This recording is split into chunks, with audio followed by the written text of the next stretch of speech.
Cell में तो plant में हार्मोन जैसे कि हमारे दिमाग में आता है पहली बार में जिब्रेलिन। ठीक है, तो जिब्रेलिक एसिड जैसे कि gibberellin cell signalling in plant में देखते हैं तो ये मेम्ब्रेन बाउंड रिसेप्टर के साथ और सोल्यूबल रिसेप्टर के साथ दोनों प्रकार होता है। तो मेम्ब्रेन बाउंड रिसेप्टर तो मॉलिक्यूल है वो डेला और ग्रास जो कि इनहिबिटर प्रोटीन है वो इसमें होता है। तो उस प्रोटीन वो नेगेटिव रेगुलेटर होता है और जिब्रेलिक एसिड सिग्नलिंग में। ठीक है, तो ये अगर होता है ये इनहिबिटर प्रोटीन है तो इस सिग्नलिंग में मेन फोकस किस पे रहेगा, इसको डिग्रेड करने का। बिकॉज ये इनहिबिट कर रहा है अपनी एक्टिविटी को जो कि हमें करा रहा है, तो इसको डिग्रेड करेंगे तभी तो हमारी एक्टिविटी होगी, है ना। तो इसको हमें डेला और ग्रास प्रोटीन जो कि इनहिबिटर प्रोटीन है उसको हमें क्या करना है, डिग्रेड। ठीक है, तो ये डिग्रेड होगा इस सिग्नलिंग में। तो चलो देखते हैं। तो ये एक मोनोकोट है, उसका एक है सीड है, बीज है। ठीक है, ये सब बीज आपने सभी ने देखा होगा। ठीक है, तो ये जैसे कि ये स्टार्च वाला पार्ट है, इसके चारों तरफ ये एलिरॉन सेल्स की एक लेयर होती है। ठीक है, इस स्टार्च के साथ तो ये एलिरॉन सेल्स है। ठीक है, उसकी एक लेयर है, ये स्टार्च के सराउंडिंग है। ठीक है, और ये है अपनी कोटाइलोडोन और रेडिकल, ये एरियाज है। ठीक है, आगे हम देखेंगे। तो एलिरॉन सेल्स है उसमें होती है सिग्नलिंग। तो चलो देखते हैं। एलिरॉन सेल्स है उसकी सरफेस पर जिब्रेलिक एसिड है, वो उसका रिसेप्टर होता है। ठीक है, एलिरॉन सेल्स पर उसका जिब्रेलिक एसिड का रिसेप्टर होता है। जहाँ पे जिब्रेलिक एसिड आएगा वहाँ पे बाइंड होता है और अल्फा एमाइलोज है उसको बनाता है। अल्फा एमाइलेज है इसको बनाता है। ये एंजाइम क्या करता है आप सभी को पता है, स्टार्च को डिग्रेड करता है। वो इस सेल में एमाइलोज बनेगा और यहाँ पे रिलीज कर दिया जाएगा ये एमाइलेज एंजाइम, जो कि स्टार्च को डिग्रेड करेगा और मान लो ग्लूकोज बनाएगा। तो उससे क्या होता है, एनर्जी मिलेगी सीड को और सीड जर्मिनेशन में हेल्प होगी। ठीक है, तो एमाइलेज है उसको बनाता है जो कि स्टार्च को डाइजेस्ट करता है, जिससे ग्लूकोज बनता है। ग्लूकोज जो कि है एम्ब्रियो में जाकर उसके मेटाबॉलिक पाथवे को एक्टिवेट करता है। बिकॉज ग्लूकोज तो हम मेटाबॉलिक पाथ में तो ग्लूकोज ही ज़्यादातर पढ़ते हैं। तो ठीक है, उसको एक्टिवेट करके उसका आगे फर्दर एक्टिविटी कराता है। ठीक है, तो जैसे कि ये है रिसेप्टर और यहाँ से एक्टिविटी होके सारी अल्फा एमाइलेज बनाता है। ठीक है, तो इसकी डिटेल हम इस बड़े सारे डायग्राम से हम देखेंगे। ठीक है, जो कि सुनने के बाद में समझ में आ जाएगा इजीली। अभी कॉम्प्लेक्स दिख रहा है। ठीक है, तो जैसे कि ये एलिरॉन सेल्स का ये सरफेस है, यहाँ पे ये रिसेप्टर है जिब्रेलिक एसिड का, और जैसे ही जिब्रेलिक एसिड आएगा तो ये जो यहाँ पर है वो जी अल्फा प्रोटीन है वो जीटीपी बाउंड में आ जाएगा, जिससे ये दोनों है बीटा अल्फा ये अलग हो जाएंगे। ठीक है, ये अलग हो जाएंगे। जीटीपी बाउंड अवस्था में ये एक्टिवेट फॉर्म में आ जाएगा। जिब्रेलिक एसिड आने के बाद में फिर क्या होगा, ये दो प्रकार की एक्टिविटी करेगा जीटीपी बाउंड में आने पर, ये एक्टिवेट होने पे। एक तो एडेनाइल साइक्लेज से साइक्लिक एएमपी ग्वानाइल साइक्लेज से ये साइक्लिक जीएमपी का निर्माण करेगा, और दूसरी तरफ ये कैल्शियम के आयन के कंसंट्रेशन बढ़ाएगा। ठीक है, तो सीजीएमपी को बढ़ाएगा। तो उससे क्या होता है, ये क्या काम करेगा आगे जाके, ये है वो एफ बॉक्स प्रोटीन है उसको एक्टिवेट करेगा, जो कि है वो न्यूक्लियस में जाके, ये न्यूक्लियस में आ गया है बॉक्स प्रोटीन। ठीक है, वो न्यूक्लियस में आके डेला और ग्रास जो प्रोटीन हमने सुना था वो इनहिबिटरी प्रोटीन था ना, जो कि जो हमारे डिजायर जीन है, जैसे कि माई बी जीन, इसका एक्सप्रेशन हमें कराना है मान लो, तो उसके ऊपर ये बैठ कर डेला प्रोटीन उसको इनहिबिट रहता है तो रखता है, तो इसको हमने डिग्रेड कराना है। तो ये एबॉक्स प्रोटीन हमारा सिग्नलिंग के द्वारा इसके ऊपर बाइंड करेगा और उसको डेला प्रोटीन को हटा देगा। हटाकर उसको 26 प्रोटियोसोम डिग्रेडेशन में ले जाकर उसको डिग्रेड कर देगा डेला प्रोटीन को। तो यहाँ से डेला प्रोटीन हट जाएगा और अब आरएनए पोल इसके ऊपर बाइंड कर सकेगा और इसका ट्रांसक्रिप्शन हो जाएगा माई बी जीन का, जो कि हमारा डिजायर जीन है उसका एमआरएनए बनेगा। ठीक है, जो कि एमआरएनए है वो साइटोसोल में जाएगा प्रोटीन बनाने के लिए। ठीक है, साइटोसोल में प्रोटीन बनाएगा, माई बी प्रोटीन मान लो बना लिया है, जो कि है फिर से ट्रांसक्रिप्शन फैक्टर है। फिर से ट्रांसक्रिप्शन फैक्टर, इसका मतलब वापस से न्यूक्लियस में जाएगा ट्रांसक्रिप्शन कराने के लिए।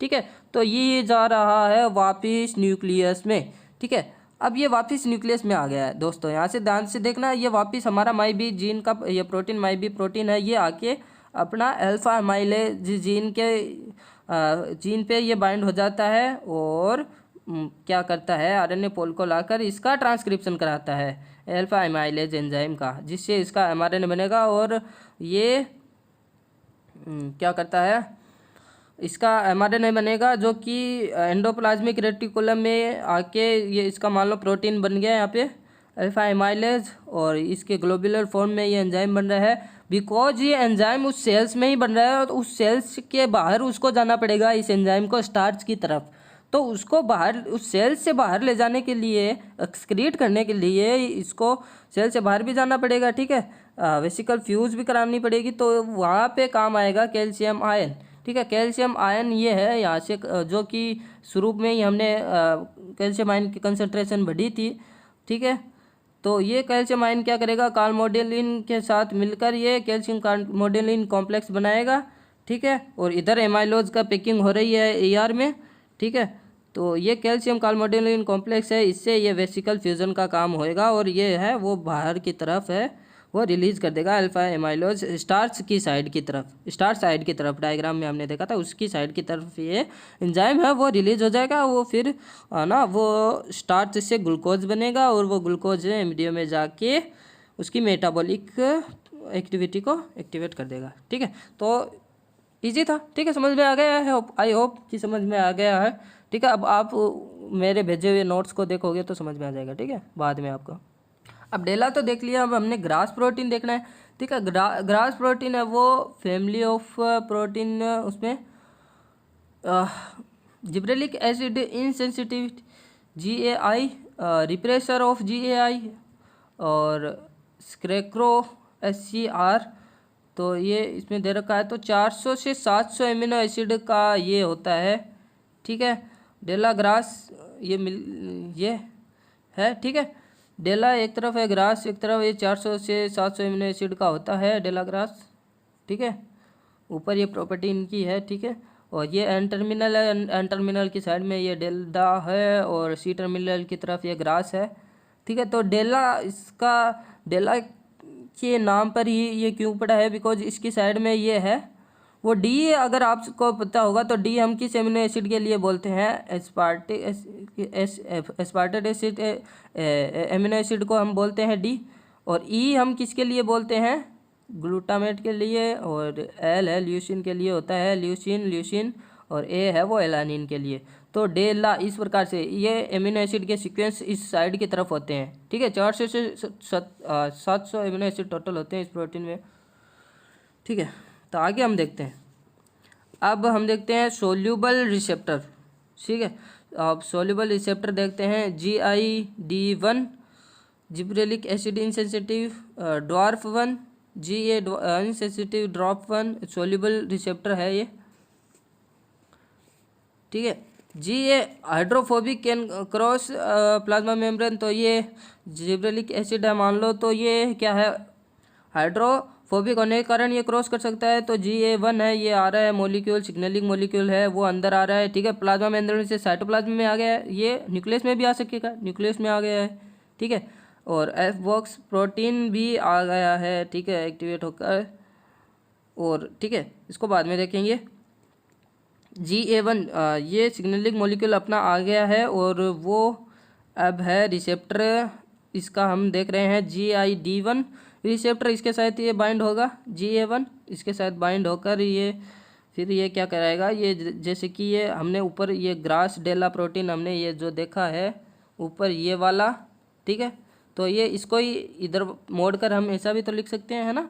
तो यही वो प्रोटीन है, GID1 कॉम्प्लेक्स है वो इसके साथ आ जाएगा और ये है इसको रिक्रूट करेगा डेला ग्रास प्रोटीन को, इसके साथ अपने साथ जोड़ लेगा, ठीक है। ये एक्टिवेट है, ये इसको रिक्रूट कर लेता है, पास में जोड़ लेता है डेला ग्रास को, ठीक है। फिर क्या होता है, ये F बॉक्स आता है, इसके ऊपर ये बाइंड हो जाता है, ठीक है, न्यूक्लियस में आके ये ग्रास वाली साइड में ये बाइंड हो जाता है, ठीक है। आफ्टर F बॉक्स ये एफ बॉक्स इसके ऊपर बाइंड होने के कारण क्या होता है, इसका यूबिक्विटिनिन हो जाता है ग्रास का, मतलब ग्रास प्रोटीन की साइड में यूबिक्विटिनोन है, ये बहुत सारे जुड़ जाते हैं, जिससे क्या होता है 26 प्रोटियोसोम से इसका डिग्रेडेशन हो जाता है डेला ग्रास का। ठीक है, इससे क्या कर रहे हैं हम, डेला ग्रास को हम जो कि इनएक्टिवेटर है इसको हम डिग्रेड करना चाहते हैं। जो जो क्या होता है, सिग्नलिंग मॉलिक्यूल आता है वो अपना रिसेप्टर इसके ऊपर बाइंड करता है, जो कि इसको रिक्रूट कर लेता है सिग्नल से, इसको पास में जोड़ लेता है, और एफ बॉक्स आता है उसको डिग्रेड कर देता है, सिंपल। तो कई महीनों बाद क्वेश्चन आया है, ठीक है, देखते हैं question. Example of manufacturer regulate plant height in response to gibberellic acid are listed below. ठीक है, तो नीचे नीचे दे रखा है which one of the following combination is correct. तो इनमें से करेक्ट कौन से है वो हमने देखना है।